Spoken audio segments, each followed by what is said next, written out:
What I would say is that I've been going to, if you like, forum like these for a long, long time. Maybe, certainly with the Army, 25, 30 years going along. And unfortunately, the same questions keep coming up and have kept coming up since the time way back where we were a place that people came to buy horses. And that has gradually become less and less, which is a pity. I think we have lots of qualities. I mean, here, I think when I generally look around, I would believe currently we have probably the best crop of riders I've seen come out of here. I see them in Germany, I see them in Holland, I see them in Belgium, I see them in the United States. They have, in general, they have good sponsors. In general, they're pretty well organized. They have a good feel for the job. And we have 7 in the top 100. Sweden have 4 in the top 100. And I think Germany have about 10 or 11 in the top 100. So we're very good at producing riders, it would seem. It would also seem that if we have 7 riders in the top 100, they have to be riding very good horses to stay there. So I find it hard. I think it's something we have got to face and bite the bullet about, is that I don't see them all coming over here trawling looking for horses. I don't see them often riding Irish horses, and I think that is a shame, that it would be much easier for us all, and I include myself in that. To be able to buy horses locally and source them locally for the top sport would be to be very good, to be much easier. With regard to the shows, the top end of it, I agree quite a lot of what David said. I think there has been very big changes. The poles are very light. Time allowed is tighter.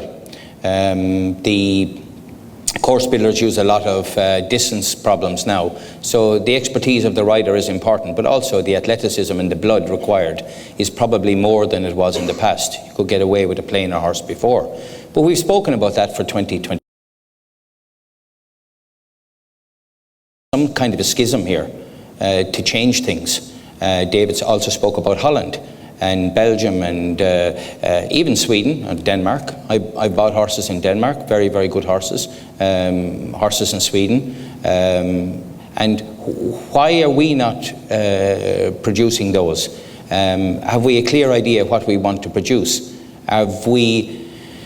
again, I think it's all of these sports need a flushing out with youth from time to time, and I think that we need young people having their say and young breeders having their say, and an emphasis on making sure that those who are producing, because this is also a problem in Germany, is that the breeders are earning less, the dealers, the riders and the professionals are earning more.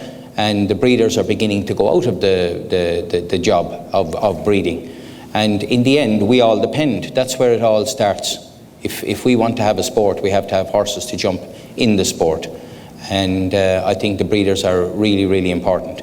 But something has to change here, it would seem, in that you heard lately there a prominent rider who has decided that he's going to no longer buy here.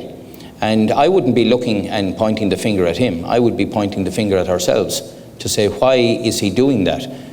Because it would take a lot to sway him to do that. And it's not as if he doesn't know the two markets. He has been in both. Now, currently, with what I do, I'm quite a lot away. I would be out of Ireland maybe 240 days a year, I would think, probably around that. And I would go to a lot of shows, different shows. And I think that has also changed. So you have the very top end, the Global Champions Tour, the 5 stars, the 5-star Nations Cups. And you have then the 2-star, 3-star, maybe even the 1-stars. And the markets are different there. The 1-star, 2-star is about a lot of amateurs, but not amateurs in the sense we would think about here. The amateurs aren't talking about riding 120. They want to ride 140, 145, sometimes 150, like the Gucci Masters in Paris, the 2-star there, maybe 200 tables, maybe it costs 11,000 per table. It's the amateurs are buying those. It's a hell of an amount of money coming into the show just from the amateurs. very few of the professionals are sitting up after paying this money. So if you look at Palm Beach in Florida, it's the same. Some professionals. What is the professional's job in the States? It is to serve the amateur. That's what they do in general. You look at even the best ones from ours who have gone out there, they have their clients. And the client is very, very important. So as again, what David said, dealing with owners. I have the same owner now I work for a few different people, but I have the same owner for 10 years. And there is a reason why, and the previous one I had in Norway, I had them they were with me for 7 years. And there is a reason for that. And it's how you deal with them. And not only in the ring, it is in general how you make their life a little bit easier. Not only to do with the horses, but the general organisation, the advice, ensuring that they don't make mistakes, and trying to do the business for them in a way that they feel comfortable and have a trust in you. And I think here in Ireland we have very, very, very good young riders, very good riders throughout. And I think in many cases they have ridden the end out of the horses. There isn't much left. And I think that it's very important that when you buy one, if I buy one, I'm looking for it, I would like to see it improve. I wouldn't like to see that the very best day it's going to be is the day I tried it, because then I have a problem. It is a bonus to have good riders, but I think then we have to look at the type of horses that we have, the rideability, that they don't need that professional rider here to ride that horse when it goes abroad, that the customer will be able to ride that horse. And I think that is extremely important. I suppose with the young horses here, I see there's a bigger emphasis on bigger money in the young horse classes. And I don't mind people getting money, but I think that it's not a good emphasis. It puts too much pressure on the horse at a younger stage. And I would much prefer the horse to have time to develop. I'm not saying they do it 100% correctly in Germany. I mean, there are also horses ruined in Germany. But I think it's here, there's a lot more horsemen here, and they should look to that. I think there's too much pressure on the young horses. And I think that to produce too early on.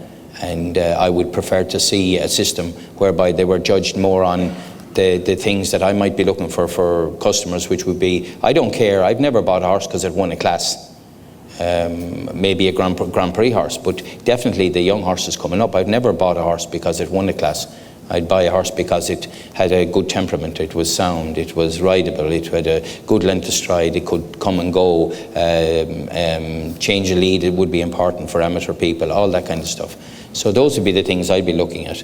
As regards the top shows here, I suppose you could always say that maybe the better shows here should have a minimum standard, but I don't know. It's a hard one because now horses are costing more. The influx of I suppose the Arab influence and now the South American influence, I think is making horses very expensive.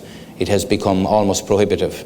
I mean, last year on 1-2 week period, there were 3 7-year-olds sold for in excess of $1 million for the 7-year-olds. And we know about the horse sold out of the Europeans for 11 million, supposed to be.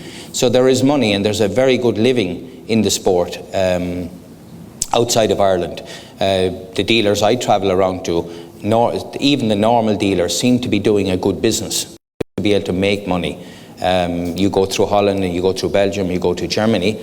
I have a partner in Germany, and I think he probably sells between 60 and 80 horses a year. And it looks like every day there are people from South America, from the Middle East, from the Far East, from less from Germany, more from outside. Now, why are they not coming here? We can't blame them. We have to blame some reason for this.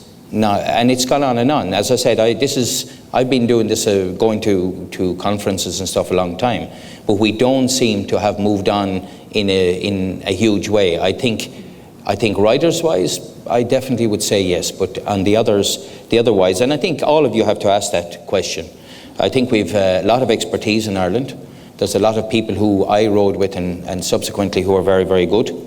I think we have produced, and we still produce, some good young horses, but we have to ask ourselves. I don't know, maybe I do 30 shows a year, maybe more, international shows. And I don't see very many Irish horses. And I would be looking for them. I see Irish riders, but I don't see Irish horses. So I'd love somebody to answer that question for me. Why is that? We're not so far from Germany or Holland or Belgium. So we need to look at that if we want to give a living to everybody throughout the sport.